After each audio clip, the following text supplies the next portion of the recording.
Hello friends, this is Sumitra and welcome to TET Manthan. तो आज हम लोग डिस्कस करेंगे इंग्लिश पेडागोजी का। ये आपका प्रैक्टिस सेशन 2 है। एक वीडियो में, लास्ट वीडियो में हम लोग ऑलरेडी अपना फर्स्ट सेशन जो है वो कर चुके हैं। तो मैं आप लोगों को सजेस्ट करूंगी कि इस सेशन को अटेंड करने से पहले आप ज़रूर इंग्लिश पेडागोजी की जो प्लेलिस्ट है हमारी, जिसमें हमने सारा सिलेबस, एक एक टर्म को हमने डिस्कस किया है, उसको आप पहले ज़रूर देखें। उसके बाद आप इन क्वेश्चंस को जो है आप यहाँ पर आकर के अटेम्प्ट करें, तो आपको बहुत हेल्प मिलेगी कॉन्सेप्ट को समझने में, टर्म्स को समझने में, ठीक है, लैंग्वेज को समझने में, ठीक है। तो स्टार्ट करते हैं। 10 क्वेश्चंस हमने लास्ट वीडियो में डिस्कस किए थे, आज 11 से स्टार्ट करेंगे। Learning a language is a, ठीक है, एक लैंग्वेज में लर्निंग जो है वो किस तरीके से होती है, ग्रेजुअल प्रोसेस है, लास्ट प्रोसेस है, इंस्टेंट है, या फिर ऑल इंक्लूसिव प्रोसेस है, ठीक है। तो आपका आंसर क्या रहेगा, ग्रेजुअल प्रोसेस। यानी कि ग्रेजुअल का मतलब क्या होता है, सबसे पहले क्रमिक प्रोसेस है, यानी लैंग्वेज को जब हम सीखते हैं तो हम क्रम में सीखते हैं, ठीक है। लास्ट प्रोसेस यानी कि बस यही अंतिम जो है प्रोसेस है आपका, ऐसा तो नहीं होता है। इंस्टेंट प्रोसेस यानी कि भाई बच्चा पैदा हुआ और वो पैदा होते ही लैंग्वेज को सारा का सारा लर्न कर लिया, उसने सीख लिया। इंस्टेंट तो नहीं होता है भैया आप रात को सोए और सुबह उठे तो सारी लैंग्वेज आपको आती है, ऐसा नहीं होता है। ऑल इंक्लूसिव यानी कि सब कुछ समावेशी रूप में सीखते हैं, ऐसा भी नहीं है। ये आपका क्या है, ग्रेजुअल प्रोसेस है, यानी क्रमिक तरीके से सीखते हैं, क्रम में बच्चा जो है वो लैंग्वेज को लर्न करता है, ठीक है। नेक्स्ट है आपका, for English as a second language acquisition poor environment is one where. यानी कि यहाँ पर बात की जा रही है, इंग्लिश जो है सेकंड लैंग्वेज है जैसे कि हमारी, तो उसके एक्विजिशन के बारे में बात की जा रही है, ठीक है। यानी कि एक्विजिशन मतलब नेचुरली उसको ग्रहण करना, तो उस मामले में एक पुअर एनवायरनमेंट हम किसे कहेंगे, ठीक है। English language is used only in classroom, सिर्फ क्लासरूम में आपको यूज़ की जाती है। English is not spoken at home at all, आपके घर में इंग्लिश जो है वो नहीं बोली जाती है, ठीक है।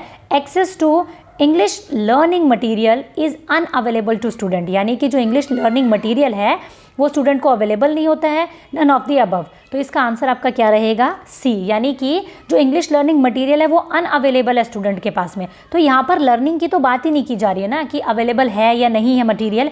यहाँ बात की जा रही है एक्विजिशन के बारे में, कि भाई आप उसको नेचुरली ग्रहण करें। एक्विजिशन मतलब नेचुरली आपको सीख जाएं, उसके लिए पुअर एनवायरनमेंट क्या होगा आपका, भाई आपको क्लासरूम में सिर्फ यूज़ की जाती है, बाकी कहीं यूज़ नहीं हो पाती है, ठीक है। घर में आपको क्या है, बोलने के लिए नहीं मिलती है, इसलिए आप उसको एक्वायर नहीं कर पाते हैं, उसको आपको लर्न करना पड़ता है। तो ये आपका आंसर रहेगा, आंसर नंबर सी रहेगा, ठीक है। नेक्स्ट क्या है आपका, study of meaning in a language is known as, जो मीनिंग की स्टडी होती है उसको क्या कहते हैं, सिंटेक्स हो गया, सिमेंटिक, मॉर्फोलॉजी, लिंग्विस्टिक। ये आपका ज़रूर इससे क्वेश्चन हमेशा आता है आपका, जो आपकी सिंटेक्स और सिमेंटिक वगैरह है, ठीक है। तो स्टडी ऑफ मीनिंग क्या होती है आपकी, सिमेंटिक होती है। इन सब टर्म्स को मैंने आपको एक अलग वीडियो में बिल्कुल अच्छे से डिस्कस किया है, आप ज़रूर जा कर के देखिएगा, पूरे डिटेल में डिस्कस किया है हमने, ठीक है। नेक्स्ट देखते हैं क्या है, the best way to develop a child's vocabulary at initial stage. भाई जो एक इनिशियल स्टेज होती है उसमें एक बच्चे की वोकेबलरी को आपको डेवलप करने के लिए क्या बेस्ट होता है, ठीक है। बेस्ट आपका क्या रहता है, वे रहता है, leave the child alone with story books, यानी कि आप उसको कहानी की किताबें पकड़ा दो और अकेले बैठा दो उसको, ठीक है। Make him go to school at very young age, भाई उसको बिल्कुल छोटे से, आप उसको बहुत छोटे से स्कूल भेजना स्टार्ट कर दो, ठीक है। Engaging in talk with the child and reading out loud, show the child various programmes on TV. भाई ये सब चीज़ें तो हम बच्चे के साथ नहीं कर सकते कि उसको टीवी दिखाने लग जाओ, या उसको बहुत ही छोटे में भाई साल भर को स्कूल भेज दो उसको, या फिर उसको स्टोरी बुक्स के साथ में आप अकेला छोड़ दो, ठीक है। यहाँ आपका आंसर क्या रहेगा, engaging in talks with the child. भाई आप बच्चे के साथ में बातचीत में इंगेज होकर के उसको सिखाएं, जो चाहे वोकेबलरी है। भाई हम छोटे छोटे बच्चों को जैसे सिखाना स्टार्ट करते हैं कि पानी को आप वाटर कहो, फ्रूट है, ये वेजिटेबल है, घर में जो भी चीज़ें आती है उसको आप इंग्लिश में उनको बता रहे, तो उनकी वोकेबलरी अपने आप जो है वो आपकी बढ़ती चली जाएगी, ठीक है।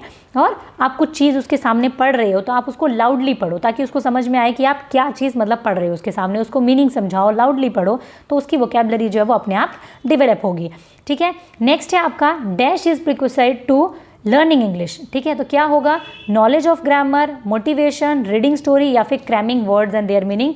भाई वर्ड्स को रट लो, क्रैम कर लो उनके मीनिंग, मतलब आप रट लो, कितना रटोगे, डिक्शनरी पूरी रट लोगे, मतलब नहीं है ये तो, ठीक है। रीडिंग स्टोरीज यानी स्टोरीज पढ़ लो आप, मोटिवेशन या फिर नॉलेज ऑफ ग्रामर। तो आपका आंसर क्या रहेगा, मोटिवेशन। ये एक प्रिंसिपल से एक क्वेश्चन भी आपका ज़रूर बनता है घुमा फिरा के। तो मोटिवेशन का प्रिंसिपल जैसे कि हमने पढ़ा था कि एक लैंग्वेज को सीखने के लिए सबसे ज़रूरी चीज़ है मोटिवेशन, और खासकर इंग्लिश को सीखने के लिए, क्योंकि इंग्लिश जो है हमारी कॉन्टेक्स्ट में हमें सीखने के लिए नहीं मिलती है, हमारे पर्यावरण में, वातावरण में हमें सीखने के लिए नहीं मिलती है, उसको हमें लर्न करना पड़ता है। तो उस लैंग्वेज को सीखने के लिए एक लर्नर जो है सबसे पहले मोटिवेट होना चाहिए, ठीक है। तो मोटिवेशन आपका आंसर रहेगा। नेक्स्ट है a good teacher is one who, एक अच्छा टीचर कौन है जो कि give them ample opportunities to learn, जो कि बहुत सारी अपॉर्चुनिटीज़ देता हो आपको लर्न करने की, give them useful information, explain concept and principle, give printed notes to student.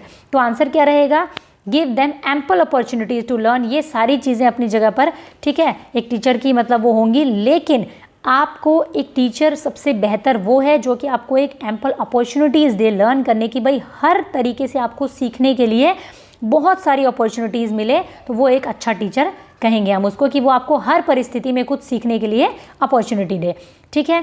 Next है आपका after a storytelling session the learners are asked to change the ending of the story, this will help the learners हो गया यहाँ पे, ठीक है। ये क्या होगा कि एक स्टोरी टेलिंग सेशन के बाद में क्या किया आपने, लर्नर्स को कहा कि भी इस स्टोरी का जो एंड है वो आपको चेंज करना है, और लर्नर्स क्या करेंगे, उसको अपने आप उस स्टोरी के एंड को क्या करेंगे, वो चेंज करेंगे। तो इससे क्या होगा, इससे जो है फ़ायदा क्या होगा, ये पूछा गया है। इससे फ़ायदा क्या होगा, अंडरस्टैंडिंग ग्रामर बेटर, भाई वो ग्रामर को अच्छे से समझेंगे, ठीक है।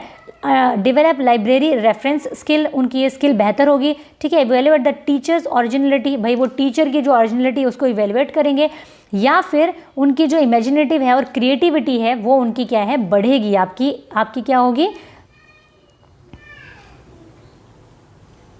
Become imaginative and creative.